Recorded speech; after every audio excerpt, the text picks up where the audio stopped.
हे तहसील कचेरी चाळीसगावसमोर उपोषणाला बसलेले आहे. त्यांना गेल्या आम्ही दोन महिन्यापासून शिकवण घालत आहोत की आता थोडा थांबा, नंतर आपण विचार करू.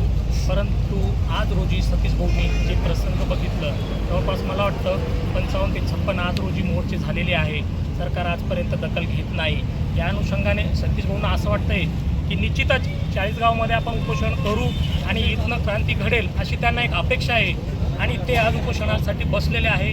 तर निश्चितच प्रत्येक तालुक्यामधून या उपोषणकर्त्यांना आपण सपोर्ट करावं अशी मी विनंती करेन.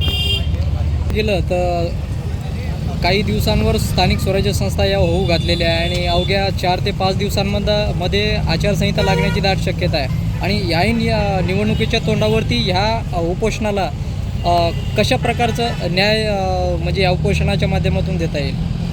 आता बघा, ह्या गोष्टी आम्ही तर आता सांगू शकत नाही, परंतु शासन आहे, आता ते काय दखल घेतात या विषयावरनं आता कळेलच. आणि निश्चितच आज सगळीकडे बंजाराचा समाज हा तापलेला आहे, संतप्त आहे. तर त्याने निकाल लावावं आणि आमचं मार्ग मोकळं करावं. ठीक.